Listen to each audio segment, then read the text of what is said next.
Good morning. Welcome to our second workshop webinar on infection prevention and control. We had one about 2 weeks back. So today's topic is roadmap development and IPC roadmap implementation. I'll request Alex Moran to start the workshop. Hi there, thanks, Niraj. Could you go to the next slide, please? And slide.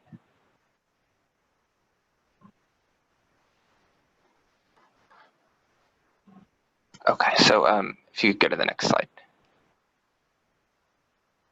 Perfect. So today we're going to talk a little bit about the development and use of infection prevention and control roadmaps for sort of institutionalizing data collection and use at the country level. We began this work about this time last year in Manila, and before that sort of preparing for it, where we were looking at how can we sort of collect somewhat standardized and somewhat comparable infection prevention and control data, especially among high priority NAP countries. So we're sort of looking to continue that and give a bit of a status update while also giving some theoretical background. So we're going to look at IPC roadmaps in the context of reporting on NAP progress and how that sort of helped towards achieve that goal. And then we're also going to try to understand the specific operationalized measurement of infection prevention and control interventions, and hear experiences from country teams, specifically from South Africa, on how these countries are measuring IPC interventions at the national and sub-national levels, aided through the use of this sort of roadmap tool and development, sort of how they've used this to enhance infection prevention and control measurement. Next slide, please.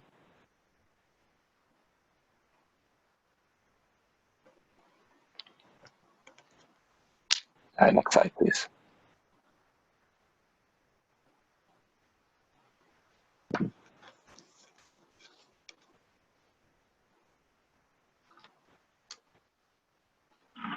Can everyone hear Alex okay?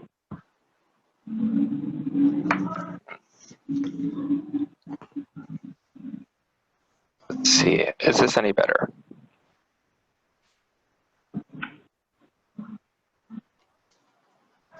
Okay.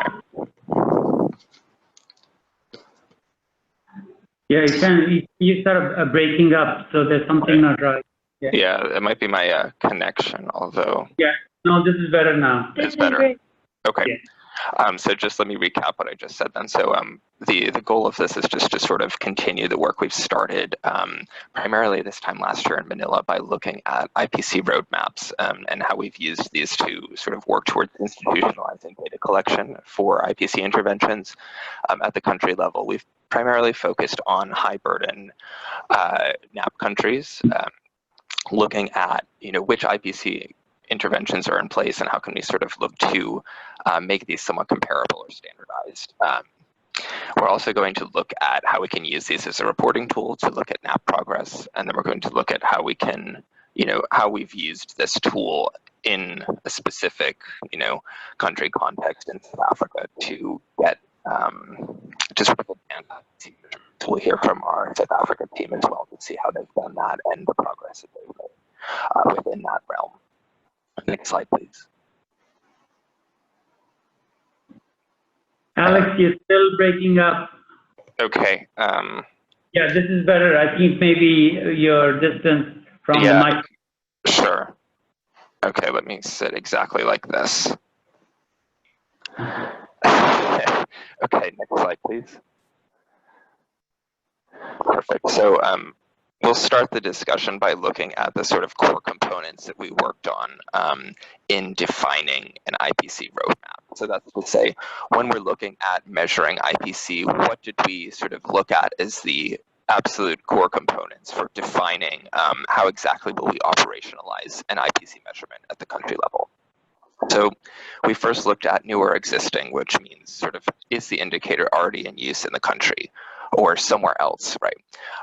Data source, what data systems are used to collect the data for this indicator. And we'll go into some more detail for all of these. It's just sort of a high level overview just now.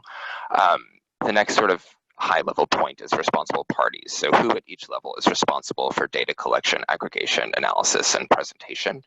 Frequency, how frequently is the indicator reported? And then the timeline. So for new indicators in this given country context, when will the indicator be in use and when will we be able to start reporting this indicator?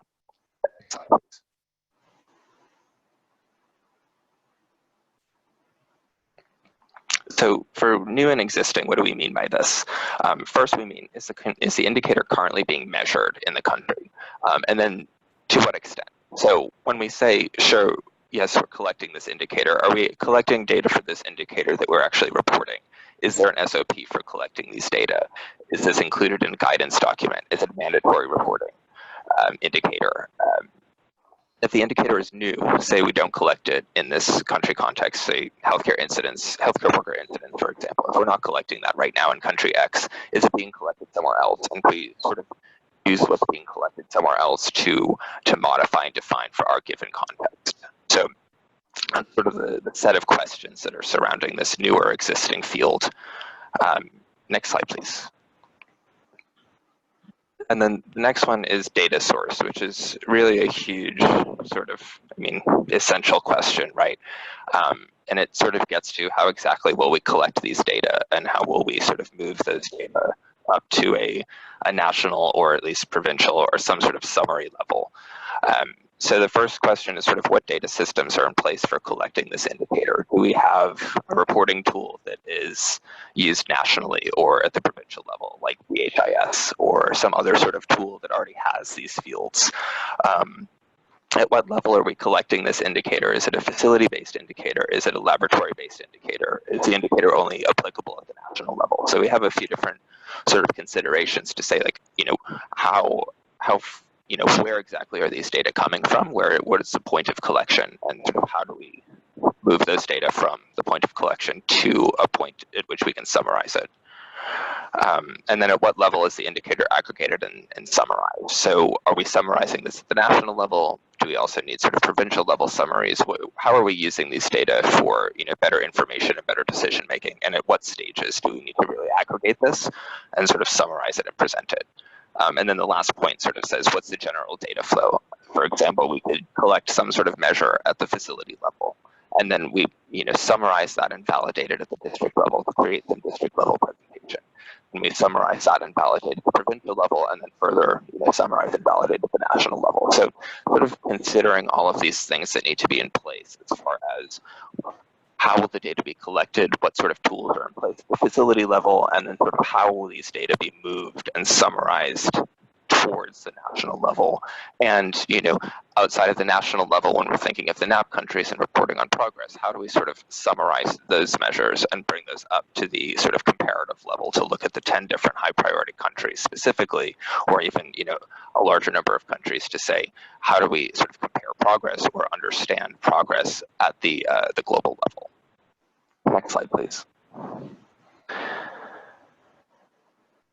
And then sort of hand in hand with the data source includes responsible parties, because we might have the best data system, but if nobody has been sort of capacitated on how to collect these data or the utility of these data, then you probably won't get the best results. So when thinking about data systems and thinking of the point of data collection and all of these points in summary, you have to look at sort of who's the responsible person for data collection, who's going to be aggregating these data, who's validating this, and who's going to be sort of responsible for looking at these data and presenting them. So this really applies to all levels, right? At the facility level where someone's collecting it, at the district level, provincial level, national level, whatever sort of system is in place, it really needs to have sort of points of contact who sort of understand the context of the indicator, understand the need for it, and sort of understand the process behind it. So the second point here is there a champion for the given indicator or intervention who understands the indicator and the data collection methods?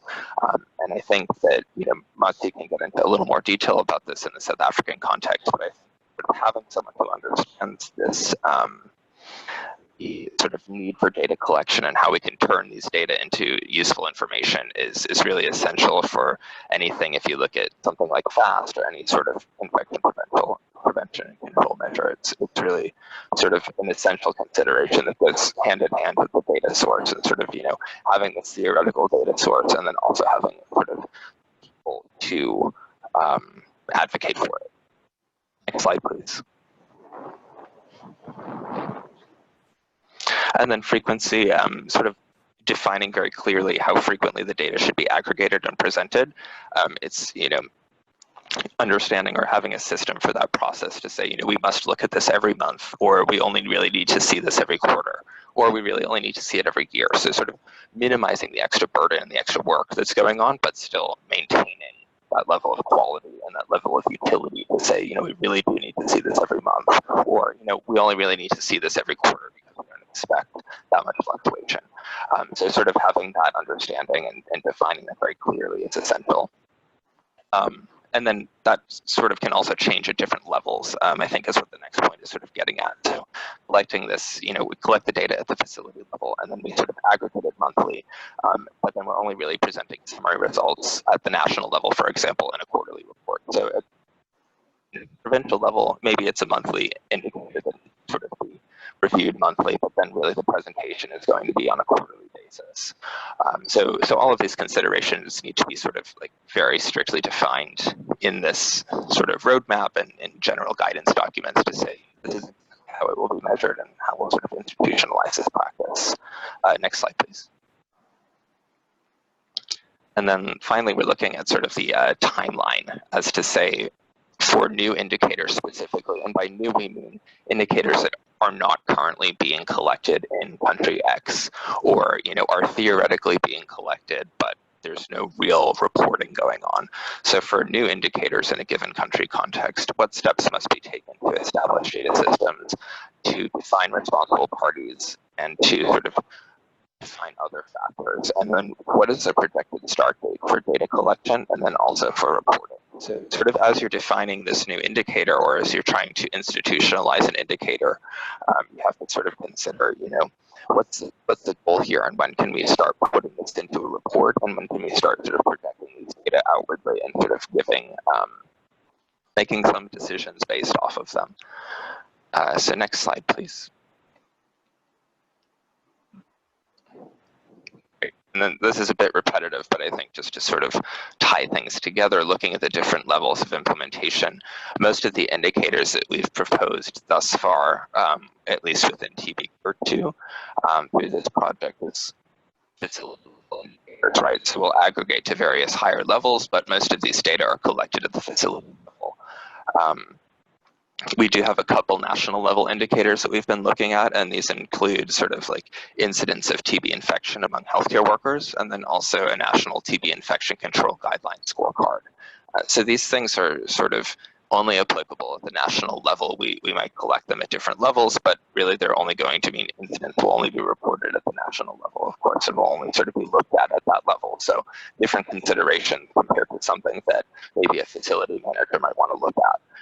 Although it would be useful, I'm sure, but sort of the point is that compared to something like a percentage of people screened within a fast consideration or a fast implementation, incidence of healthcare workers would sort of be at the national only. I think we have one more slide about this sort of background theory. Next slide, please. Next slide.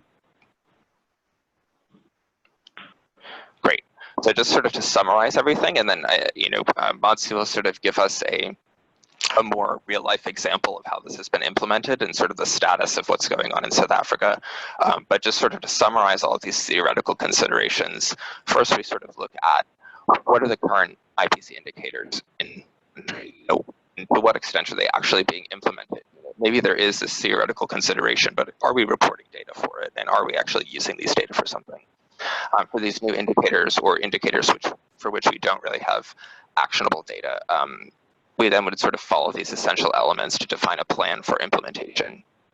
And then after sort of doing that, we would define a baseline for these new indicators and collect some, some real usable data and use that as a baseline.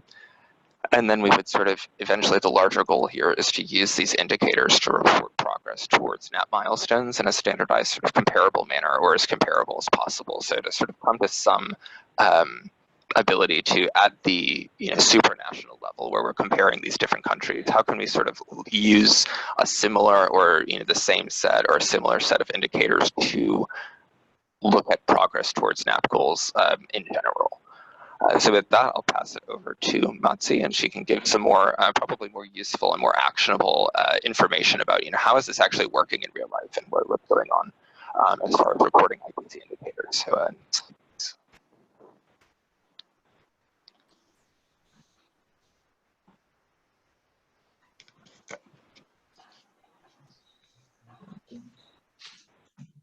Alex? Hi, Alex.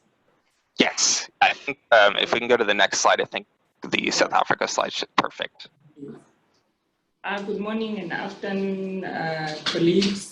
This is Matsia from South Africa. I will be sharing some experiences from South Africa, mainly looking at the SOPs, the checklists, the indicators that we have implemented, the data sources, and how frequently we report those indicators. If you can go to the next slide. The next one. Okay, yes. We have a screening tool which is paper-based tool, and in some instances we also use a stamp. We also have a risk assessment tool specifically for the clinics, and we have a separate one for hospitals. These risk assessments are conducted annually and mainly addressing administrative, environmental, and PPE, and also looking at services that are provided by the facilities. We also have an IPC evaluation checklist, which is adapted from the WHO checklist, mainly looking at compliance to infection control measures. That is conducted monthly and basically used to monitor implementation of IPC plans. We also have the ideal clinic dashboard, which is used to assess compliance to IPC at facility level, and that is also done monthly. In addition to that, as TV South Africa project, we have piloted a household risk assessment tool. This is through the support of NGOs, and it is administered during contact management, and mainly to look at the vulnerabilities of people who are in these households, and also to educate and create awareness around TB and infection control. We also have, as a country, have that risk assessment tool for correctional services and police cells. If we can go to the next one. Yes, this is a selected number of indicators that are being implemented in the country and at various levels of the healthcare system. We have that National TB Infection Control Guideline Scorecard, which is mainly the audit scorecards, and it is graded as either achieved or partially achieved or not achieved at all. So this one currently exists for the clinics, and it has been recently introduced for hospitals. In facilities, this is either done per individual facility or it is a peer assessment. It is done quarterly. And in terms of other managerial controls, looking at the availability of IPC plans, the infection control committees, and also whether risk assessment has been conducted. It is also part of that ideal clinic standard tool. It is an online checklist done quarterly, and for the hospitals, implementation started early this year. If you can go to the next one. In terms of administrative control measures or indicators that we're using, we look at the proportion of facilities with more than 90% of hospitalized patients that are screened for TB. This is the only one that is being reported. We have a tick register that is also used in hospitals. So screening is done at each entry point, and this is reported monthly. In terms of environmental controls, we report on facilities with airborne infection control risk assessment that is done, which is also part of the ideal clinic and the national cost standard. In terms of respiratory hygiene availability of surgical masks, this is something that is new, and there is a new system that has been put in place to look at stock availability.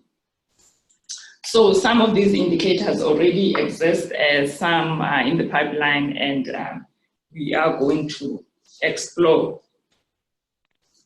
And in terms of healthcare worker surveillance, it is not done routinely. There are some provinces that are reporting on this, but mainly it is self-reporting, and also because our occupational health and safety policy has not been finalized. It has been difficult to implement healthcare worker surveillance program. However, the policy will address issues about healthcare worker that has been screened for TB and those that have contracted TB. So the policy has not been signed off yet. What is currently happening now, it is at ad hoc basis, and some of the healthcare workers, of course, continue to report. And there's also an indicator on the risk of TB among healthcare workers relative to the general population. So this is based on inpatient waiting time, meaning that the more you wait in that area where there are TB patients, there is a high increase for you to contract TB. If we can go to the next one.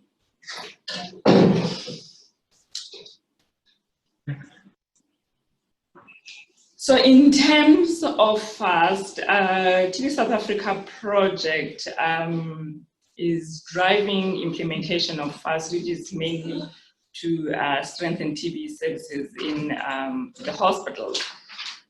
There are a few provinces that have started implementing in community care centers.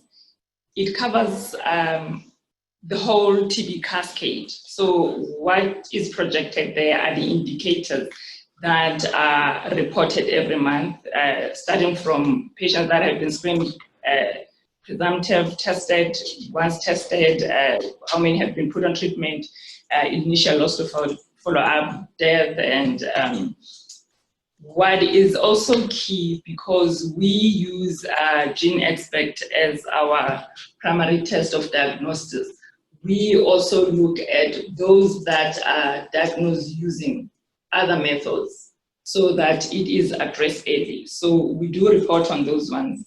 And we also have time indicators, time from sample submission to diagnosis, and once you have been diagnosed, how long does it take you to be put on treatment. In addition to that, which is not projected there, we also look at the number of patients that have reached the facilities once they have been down referred to the clinics with the support of NGOs. That is routinely done.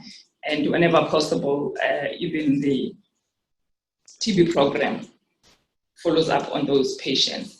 And then FAST is now integrated with LEM and CQI implementation. In terms of LEM, we have that full cascade there, where it looks at the number of HIV positive with a low CD4 count of less than 100, which is the criteria for LEM, and also those that are very ill, and how many are tested, once tested positive, how many were put on treatment, and also lost to follow-up, death. And what is also important with that confirmatory test on GeneXpect, so that we can show that we put them on correct treatment. We can go to the next one.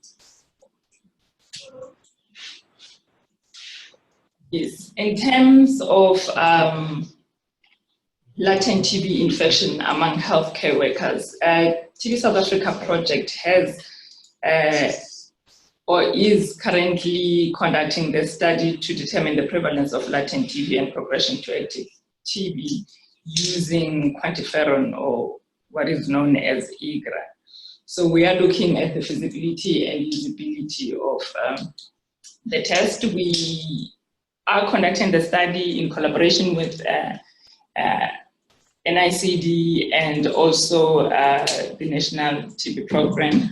3 sites have been identified, one in Free State Province, the Eastern Cape, and also in Gauteng. We started in Gauteng early in 2019, and phase 1 has been completed, where we recruited and also enrolled 272 participants. Our target is 900, which is distributed equally among the 3 hospitals. Preliminary findings show that almost half of the participants have latent TB. And what we also found was that there is an association between LTBI positivity and those that have been exposed to TB, or rather have contracted TB before, but there was no association with HIV positivity. We can go to the next one. So we will be moving to the next 2 sites, that is in the Free State and also in the Eastern Cape. And there's a draft national policy on occupational TB and HIV services for healthcare workers, the one I referred to earlier on, that it has not been approved. There has been some delays due to change in government. And then the IPC guidance document do not include the surveillance for healthcare workers as it is. Provinces have guidelines that include TB medical surveillance, but this is not standardized across the provinces, which includes number of healthcare workers that have been diagnosed with TB.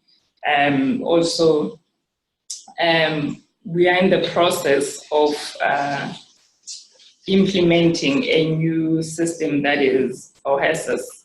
There are some provinces that are reporting on the district health information system, and also we need to ensure that data flows from the facility to the district, to the province, and to national. As it is, data is not routinely reported to WHO.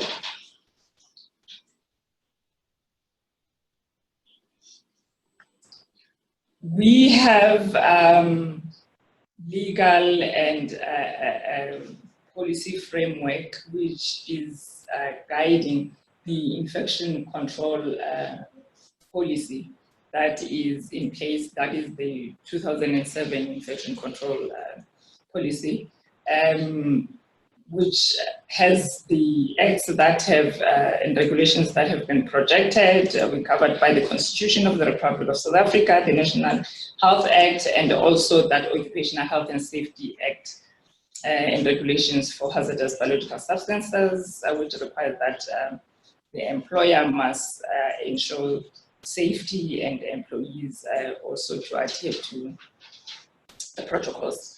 And also issues around record keeping of risk assessment, monitoring activities, and medical surveillance.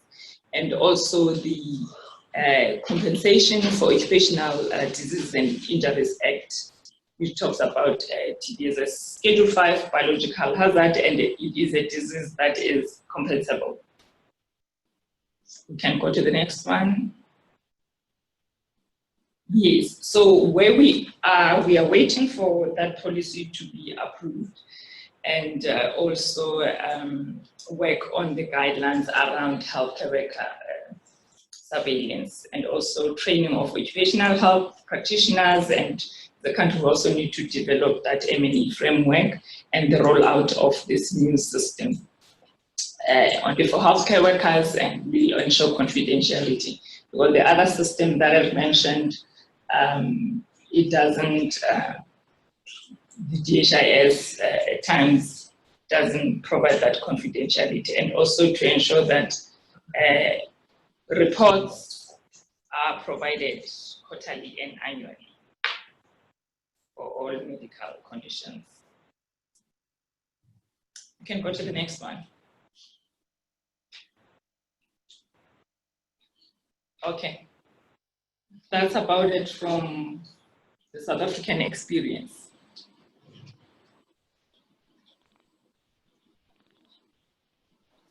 Alex? Great, yeah, thank you. So I think at this stage, if there are any immediate questions, there's a Q&A box. So if you'd like to leave those in there, or alternatively, if you'd like to raise your hand, we can take them over audio as well. So please do send in any questions either about the first part or about the South Africa part, and we can sort of look through those and give any responses now. And anything that we don't get to, we can send out an email about. Okay, so we have one hand here. Okay. Sharania, can you help with the raised hand? Sort of. I'm just working on unmuting him.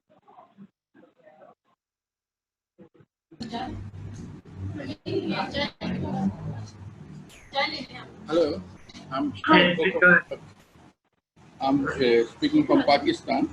I want to know how effective is the district health information system in South Africa.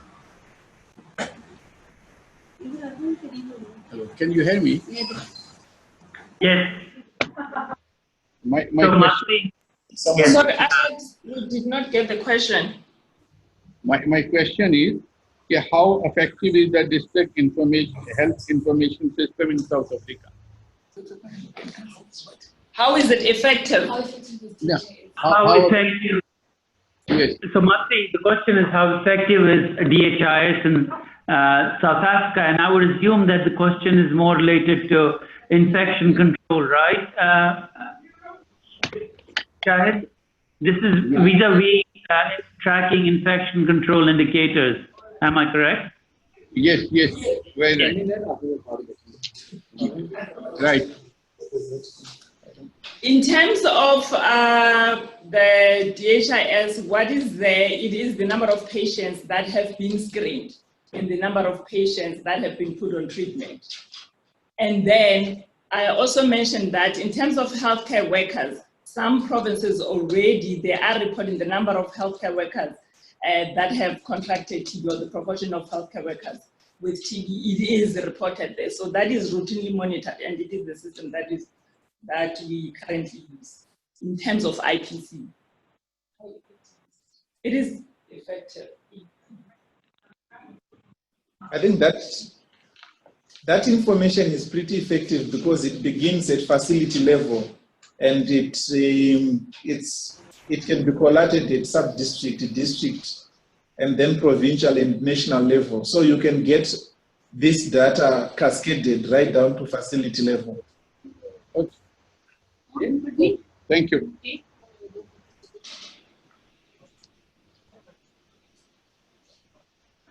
Yes. Any more? Yes. Dylan. So we have another question from Dylan coming in. How do you define hospitalized patients in the TB screening indicator?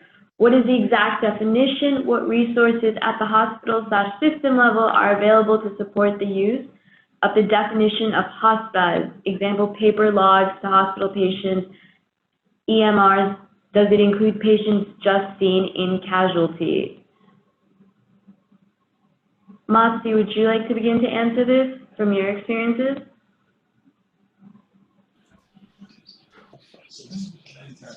Hi, yes. In terms of hospitalized patients, or in terms of fast implementation, we are looking at those that are admitted and everyone that enters the facility. So we are screening actually everyone that comes to the facilities at different entry points.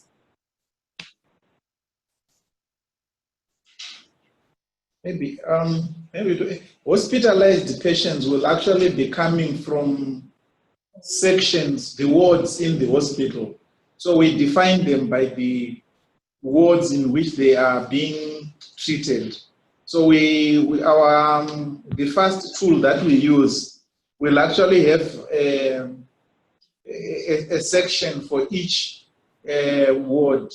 And when we analyze that data for hospitalized patients, it can basically be by the different wards in which the patients are. But the patients that also come in hospital but are not hospitalized, who are seen in outpatients or in casualties, are not defined as hospitalized, even though they are being seen at hospital level. I hope it answers your question.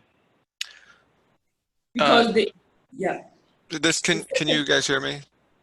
We can hear you. Yeah. Okay, great. Thanks for the answer. Yeah, it does help to understand. I think my question is in terms of the screening tool, right? I mean, I understand there's some fast indicators like time to diagnosis and treatment, but the screening indicator that you mentioned, which is, how many patients, I think, Matsu, you had put up that you're trying to achieve 90% in terms of patients screened for TB. Yeah. And I'm just wondering about, what you define as a potential screenable patient. Is that someone who's just hospitalized, or is that someone who's coming through OPD, or is that someone who's seen in casualty, who may not be quote unquote hospitalized, like they're coming, they have a laceration, they're getting sutured, and they're going home. Does that person count in your 90%? Those are my questions. Yeah. Those people are counted. It is from outpatient and inpatient wards. So if you come through casualty, you come through OPD, you are screened, should you not go through those areas, but still go to allied units, like you directly go to dentistry, or you go to physio or x-ray, those, at each and every point, those patients are screened, including the ones that are in the wards. And what is the, and how are you, what sort of data sources are available at the hospital level to categorize? Okay, so I know you must have a log of, I know there's like a paper that says, okay, cough, fever, weight loss, and there's a log of that person being screened. But how do you arrive at the denominator of total patients in that population who could have been screened? Like, do you have a log of every patient seen in dentistry, for example, and then you cross-check that against all of those screened? Yes, we have head counts for different units. We will know how many patients were in a particular ward or that visited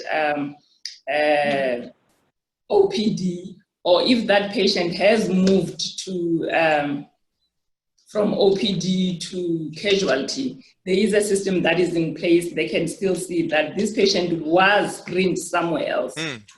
Great. Thank you for the answer. All right, thank you, Dylan, for the question. We've got another question that came in from Donna. How do you ensure participation of the private sector in reporting IPC indicators?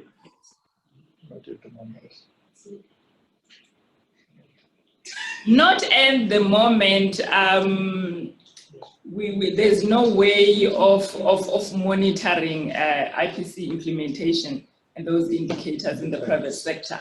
However, when it comes to capacity building, they are involved, but we're not monitoring implementation in the private sector.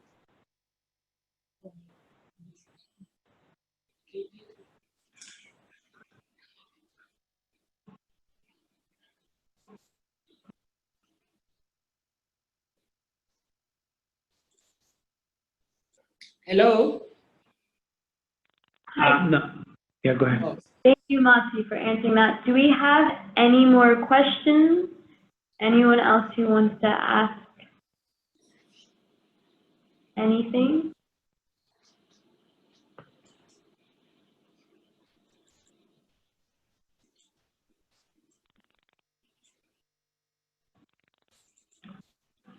So, Mati, any other comments from your side, or?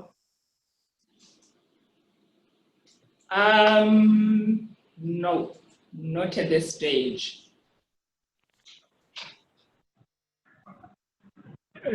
Suvim, would you like to say some comments from your side? Is he unmuted?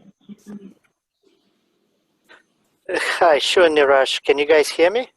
Yes, very well. Okay, great. So I'm glad this worked. First of all, really appreciate the effort from TBKO2, as well as Matsi and the experience that was shared from South Africa, as it was presented during the webinar. This was a very extensive effort that took quite a lot of time to put together, and there was a lot of involvement from the 10 countries, National Action Plan countries, as well as different projects that were in those countries to be able to do that assessment and get the landscaping analysis for the infection prevention control indicators and what measurements are in those specific countries. I think sharing the experience with a wider audience is always very, very helpful. Following up also, this webinar follows up the first webinar when there was a presentation specifically around the challenges and the experiences that we have with how to measure infection prevention and control, which in itself, as it was presented during the previous webinar as well as during this webinar, is still remains challenging for us. Although there has been quite a lot of work and a lot of progress is being made. So again, we have a couple more webinars that are planned for in the very near future. So I'm really grateful to all of you for putting the webinars and sharing the lessons learned from the experiences that we had with implementing these interventions. We're also hoping that a lot of those interventions will be picked up by one way or another, either through specific country level projects or by the national TB programs and others. So the hope is really for this work to be disseminated as widely as possible, so that it can get the recognition, but also for the countries to be able to pick up the lessons learned, and also improve the implementation of infection control in the countries where USAID has been supporting specifically through the National Action Plan, but also going beyond the National Action Plan countries. So thanks again, and I look forward to the other webinars as well. Thanks, Suvim. I should actually said this up front. Dr. Lindiwe Mvusi from the National Department of Health, South Africa, she was supposed to co-present some of this data from the perspective of National Department of Health in South Africa, but unfortunately she had other engagements, so she was not able to join and present the DOH's perspective. However, she's promised me that she'll be available during the next presentation on IPCs. Any other final questions or comments? I think with that, so I would say thank you very much for joining today's webinar. We'll send you guys a brief report about this, and then also let you know the next workshop, which is on September 30th on implementing the DRTB care package at the patient level. Yes. So you'll hear from us. Thank you very much. Goodbye. By the way, we do have a recorded webinar, so that will be also available on our tb.academy website. Along with previous webinars, as well as any future webinars that are to come, they will all be posted on tb.academy. So please check it out. Okay, goodbye. Okay, thank you.